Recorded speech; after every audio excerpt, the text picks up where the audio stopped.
I think this is the best endgame update Path of Exile's ever gotten. There's so many changes that get rid of things that have been bothering me for a very long time. Everything from sextants, which I didn't even know how annoying sextants were until I really stopped to think about, wait, I don't have to do that again. I don't have to deal with buying those things. Yeah, that annoyance is just gone. Or the fact that Uber bosses constantly devalued normal bosses, which sucked. Or the fact that stacked decks devalued pretty much every boss drop because you just get a bunch of Starforgers from stacked decks before anyone even defeated the Shaper. So, all that has changed now. The game is in such a better state. There's some nerfs, there's a lot of buffs, and overall, I think it's going to be great. So I'm very much excited for Necropolis, and honestly, that's not even talking about the Necropolis stuff. For once, I think even if this was just no Necropolis at all, just standard update, no league, go play Path of Exile, I'd be just as excited right now. The changes are that sweeping, and there's so many quality of life updates. So today, I'm going to get into the endgame changes specifically, and give some of my thoughts on the reveal. If you want to see more of this, do be sure to get subscribed. And hey, if you like seeing me talk about things I enjoy, I just tried Realm of Ink, played through the demo, enjoyed it a lot. Link to that is down in the description below. It's over on my second channel. You can watch it after this. Ever since their inception, the Uber bosses in Path of Exile bothered me, because by their very existence, they rendered the normal bosses obsolete. They devalued their loot, and they turned it into a rich man's gambling game. It didn't feel fun fighting Uber bosses where the only thing you could do is hope for a big drop. In fact, I fought Uber bosses several times last league, and for the most part, I lost money, even over sample sizes of 50 and 100, because I didn't hit those big drops. And then I did the feared, and I hit big, and sure, I made 1,000 divines, which is ridiculous, made up funny numbers because of affliction. But let's be honest.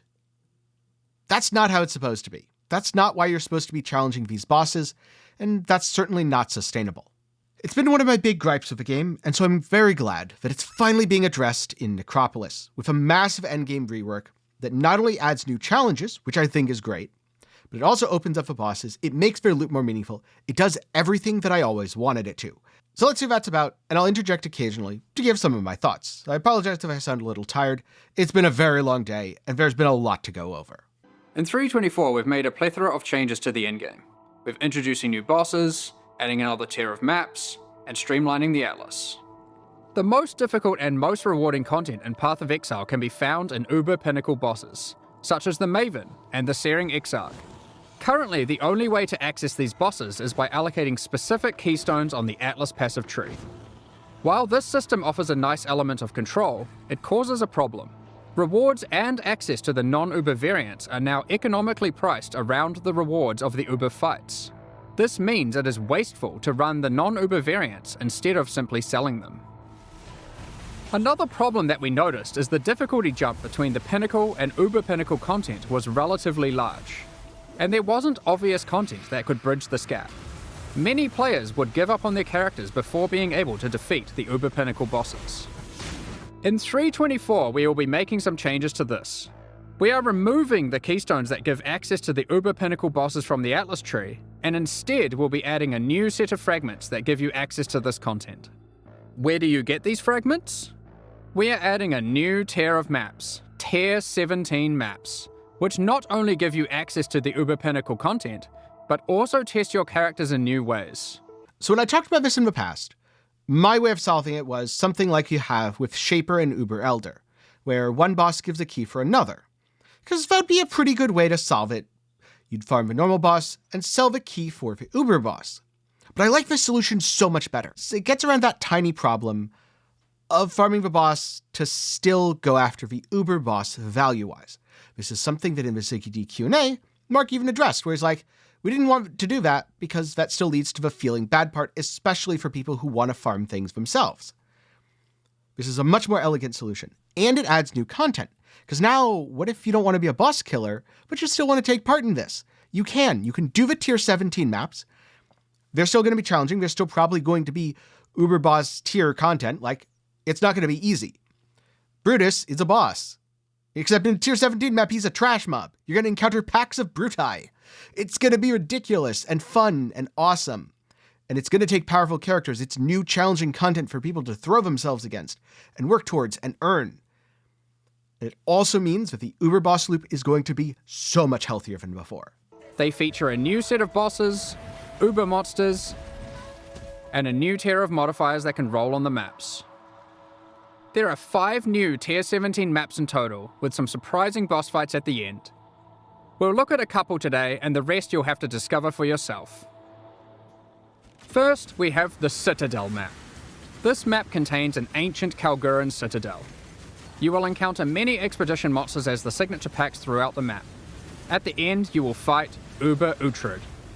This is a version of a boss from Expedition League, with all its abilities and mechanics enhanced. Uber Uhtred will even be able to summon 2 other expedition bosses to aid it during the fight. Secondly, we have the Fortress map. This map is an impregnable fortress, guarded by monsters from the Heist League. At the end, you will encounter an Uber version of the Unbreakable. Again, it has enhanced abilities and mechanics you'll have to learn and overcome. Each of the Tier 17 map bosses has a chance to drop a unique item, allowing for some target farming. However, these aren't entirely new unique items. Instead, we've taken other unique items, removing them from the core drop pool and rebalancing them to fit here. One example is this reworked version of Wraith Lord. It has 4 Abyss sockets, and allows you to summon an additional Spectre for each Ghastly Eye jewel socketed into it. Another example is Mana Storm. This has been rebalanced to grant a lot more damage than before, alongside some more impactful mana stats, if you can get lucky rolls. And yet again, GGG surpassed my expectations, because not only do these maps drop the Uber Boss keys, they have signature unique items. They've taken a lot of things like Mana Storm. That was a cool concept. I wanted to make a Mana Storm build in the past, and it never quite worked out, because it would always nuke all your mana and you'd get damage, and then it would kind of just nuke all your mana. The recovery stats should help to balance this out a lot more than the original version. That Wraith Lord looks insane. I mean, 4 abyssal sockets on a helmet? Are you out of your mind? That's awesome! Out of your mind in a crazy good way. More and more as I play other modern ARPGs, I realize that they are, in essence, only as good as their target farming. So the fact that Path of Exile is really honing in on target farming is a really good sign, because that's one of those things that makes loot feel good. When you feel like, I want this rare thing, oh, I have no way to get it. That sucks. Well, it sucks. But if you say, oh, I want this rare thing, and I know exactly how to get it, suddenly those rare items aren't that rare. I encountered the same thing with Omnis in Last Epoch. It's pretty rare, but I knew how to get it, so I had no problems. Alongside adding Tier 17 maps, we have also changed the Uber Pinnacle bosses to have completely distinct unique item drop pools from their non-Uber counterparts. This means there is a reason to farm both versions. Let's take a look at the Shaper versus the Uber Shaper. The Shaper will drop these uniques: Voidwalker, Shaper's Touch, Solstice Vigil, and Dying Sun. Whereas the Uber Shaper will drop these: Echoes of Creation, Sublime Vision, Entropic Devastation, Starforge, and a new unique belt called the Tides of Time. Another example of a new unique is this helmet from the Uber Eater of Worlds, Ravenous Passion, and these gloves from the Uber Searing Exarch, the Celestial Brace. Each of the Uber Pinnacle bosses has a new unique added to their drop pools. If Pathfinder is the Mageblade we have at home, the Tides of Time is the Pathfinder we have at home. Also, the Pathfinder you can equip on any Ascendancy, which is kind of cool and also kind of scary. Then we have a Ravenous Passion, which gives increased armor and energy shield, okay, basic stats. Then you gain rage after spending mana. Wait a minute, rage after spending mana? Wait a minute, are mana ragers back? Oh, are we just going to have rage spellcasters again? Yes, we are, because it grants spell damage instead of attack damage and cast speed instead of attack speed. I don't know how I'm going to use this item. I'm definitely going to use this item. I remember back when the Keystone was a thing, I liked fitting rage into a lot of builds, because having a bunch of extra cast speed with the, I believe it was Divergent, was very cool. Well, Divergent Berserking disappeared. This still doesn't fix that. Maybe we'll see a trans gem for that in the future. What we do see, though, is Ravenous Passion, which means baseline rage, you're now a mana rager. Oh, and I guess Celestial Brace is pretty cool too. On a champion, it's 27% attack speed, or it's basically free 27 fortify on all melee strike skills. The other thing that I really like about this is it's more reason to farm the normal bosses because their drops are exclusive to them, while adding what are hopefully powerful, semi-rare, but not quite gamble items to the Uber bosses. Since for a lot of Uber bosses, it really is about getting that Watcher's Eye sublime vision, the stuff that isn't very exciting until you actually identify it. We've identified another major problem with the endgame we'd like to address. With every expansion added to the game, we have been increasing the complexity of running maps. It's at the point now where a player must repeatedly execute a large sequence of steps to run maps efficiently. It can be easy to forget critical steps, and it can be tiring to repeat them. To solve this, we are removing some systems, but are keeping what is good about them. The two main systems we've removed are Sextants and the Master Mission Selector. It is not our intention to dull the content, however. We have completely reworked Scarabs to include most of the options that were previously covered by those mechanics, and many, many more. Let's take a look at some of them. Commonly, you might find Scarabs that simply grant access to different content. Here, we have a Scarab that causes Beyond Demons to spawn when killing monsters in your maps. And here, we have one that adds a Delirium Mirror. Each type of Scarab now has multiple versions, so if you want to fully invest in a type of content, you can do so. Here's a suite of Ultimatum Scarabs. This Ultimatum Scarab adds an Ultimatum encounter to a map. This Ultimatum Scarab of bribing then causes that Ultimatum encounter to grant better rewards and its monsters to yield more experience. This Ultimatum Scarab of dueling will cause that Ultimatum encounter to always guarantee the Trial Master boss fight at the end, assuming you can survive through all the rounds. This Ultimatum Scarab of catalyzing will cause all rewards from that ultimatum to be catalysts, instead of other rewards. And finally, this Ultimatum Scarab of Inscription will cause all catalyst rewards from that ultimatum to be inscribed ultimatums instead. There are plenty of others. If you enjoy divination card farming, you might want to use these. This Divination Scarab of Curation causes more divination cards to drop for each different favoured map you have selected. But it also causes whatever map you're running to only drop divination cards from those favoured maps. So if you want to try and aim for your Mage Blood and don't want to just farm Crimson Temple, then this Scarab is for you. This Divination Scarab of Completion causes your divination cards to have a 20% chance to drop as a full stack instead, for maximum dopamine. Basically, there are now just a lot of Scarabs. You might have also noticed that they no longer have tiers. Scarabs are now all world drops. You can get them anywhere. Some might be rarer than others, but the intention is that there'll be a lot more options than before, and more interesting combinations to consider.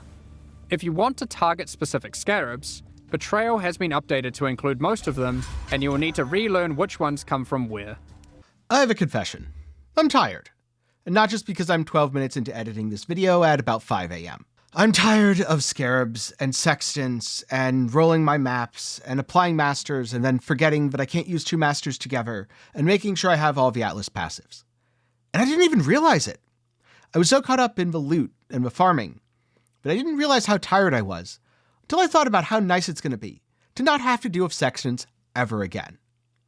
And so I'm a big fan of this system being streamlined, especially because if you're talking about buying map supplies, now it should be much faster.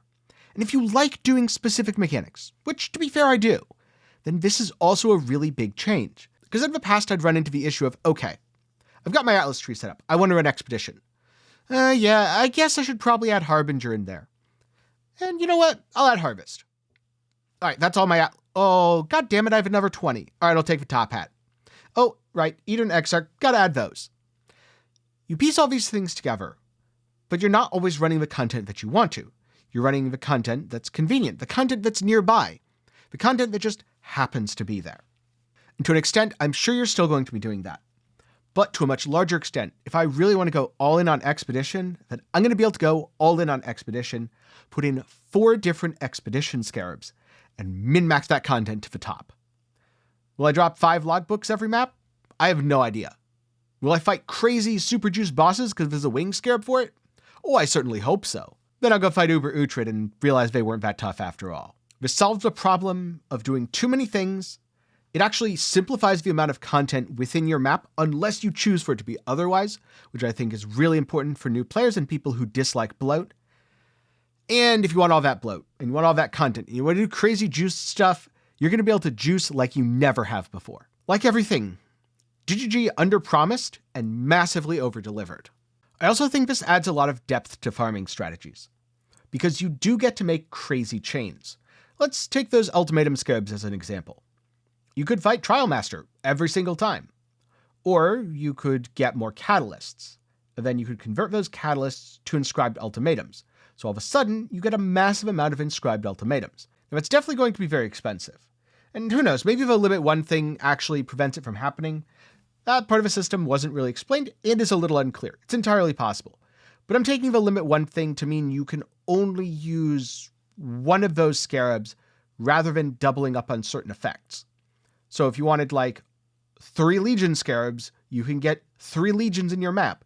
And if you want to be a Legion Andy, I'm pretty sure having plus 3 Legions is going to be a good thing. I don't know. Maybe I'm misinterpreting. We'll have to see when it comes out or when GG clarifies further. But hey, there's one more change and it's getting late, so let's get into it. While this system is allowing you to heavily invest in one type of content, it is reducing your capacity for variety. To address this, we have massively increased access to content on the Atlas passive tree. You are now able to reliably get different leagues like Breach or Legion from just your Atlas passives. Regarding Master Missions, content such as Incursion, Delve, Betrayal, and Bestiary, these too are now accessible with Scarabs, and have more reliable investment options on the tree. Not only this, you can now get Jun, Einhar, Alva, and Nico to appear together in the same map. We have also removed some keystones such as Wandering Path, Grand Design, and Growing Hordes, but have added some new ones too. For example, Unwavering Vision, Back to Basics, and Thorough Exploration. And we have added some new notables such as Remarkable Relics, which allows you to try find better variants of Scarabs. Mounting Modifiers, which increases the values of modifiers on your maps by 2% for each explicit modifier. And Tainted Carapaces, which is just one in a set of many that allow you to target farm specific types of Scarabs. These are just a few of the many new notables that can be found on the Atlas passive skill tree. Lastly, we are giving you more flexibility in what content you want to run in the endgame. In 3.24, you can now have multiple copies of the Atlas tree, which can be swapped between maps at your leisure. You can unlock up to 2 extra trees for a total of 3 by progressing through the endgame and completing core content. When you open a map, you can select which tree you would like to use. For a given league, you'll never feel constrained to playing your endgame a single way. You can also label your trees to easily identify which one has which content. With all this combined, we're hoping to see new endgame strategies shine through. I remember when the new Atlas passive tree was teased, I was like, wait, there's a second button. Is that second button a loadout? I'd love to have 2. And then I was endlessly disappointed when it was the stupid Vault Pass. At the time, I really disagreed with how the Vault Pass was implemented. Luckily, all those complaints have been addressed, so I won't beat the dead horse too much. But I still kind of held the grudge, because I really wanted my Atlas loadouts that I felt baited. But I guess at the end of the day, that problem has now been completely resolved, because I got not 1, but 2 extra Atlas passive loadouts. This way, I can set something up for early game, maybe do white map beast farming, then I can set something up for end game, and who knows, maybe there's going to be a boss rush strat in there. Try to drop all the T17 maps, try to drop all the Guardian maps. Do 2 things at once. Now, I could easily just respec. It's not like it was expensive for me. In fact, it was usually under a divine. I had plenty of divines lying around. There's no reason for me not to. There's just this little thing, it's like, yeah, but I gotta respec, I gotta go buy that. Now I'll just keep farming what I'm farming. Or worse yet, sometimes I'd stop farming it because I'm too lazy to buy the sextants, and then just make way less money. That also happened quite a bit. GGG has done a lot to specifically fix the problems that I had, and I think the problems that a lot of players have had. In terms of the Atlas passives themselves, no more Wandering Path is good. I kind of hated that I had to use it. I tried to avoid it in most of my strategies as a result. Admittedly, there was a lot of times where, I just had to use it anyway. So I'm glad it's gone because it felt like you just do this, and then these other choices lock into place, and you can only do these things. But it's a sacrifice that I'm more than willing to make. Because at the end of the day, it's going to mean more interesting loot. I'm going to get to do new and different things. And hopefully, if there's another keystone that pops up that's just a must-take in all situations, GGG will address that, except maybe not destructive play because that's actually a cool mechanic. Who knows, maybe in 3.25 we'll be talking about, I shouldn't have mentioned destructive play because it's been removed from the game. But those are my thoughts on the Endgame rework. In short, the Endgame in Path of Exile is going to be in the best state that it's ever been. There's new challenging content for both mappers and bossers. There's new loot to farm. Farming is going to be way more accessible. This is going to be the best league to take on bosses because you should be able to make way more money from things like Shaper. They're not devalued by stacked decks, and they're not devalued by uber bosses. We've got Atlas passive tree loadouts. We've got, min-maxing and absolutely diving into your favorite league mechanics. This is going to be a good one. And you know what? If you're in Standard, all of these changes apply. But don't worry, I'll talk about Necropolis in a future video. And if you want to watch something else, check out my thoughts on the patch notes. That video should have come out recently. I'll link to it down below. With that said, if I take much longer editing this video, it's probably going to be light outside. So I should wrap it up here. Thanks for watching though. Hopefully you like seeing my thoughts here. I'm very excited for the changes coming to Path of Exile, especially because these aren't a league mechanic that's just going to go away in 3 months. These are here to stay. And I do think it's a really good direction to the game, where it's addressing a lot of player concerns and making things feel better for at least most people. I'm sure there's going to be that odd one out, but to quote Mark, at this point, I'm too tired. I just don't care. What I do care about, though, is your thoughts on the endgame changes. Let me know down below what you're excited to farm. With that said, I'd like to take a minute to thank my patrons and channel members for the continued support. For as low as $1 a month, you can make videos just like this one possible. Link to support is down below, and you might even see your name on screen like these fine folks here. And also, thanks for watching to the end. I hope you learned something, and I'll see you in the next one, because I've got plenty more to talk about, including Necropolis League and maybe theory crafting some dagger detonation stuff. That'd be fun.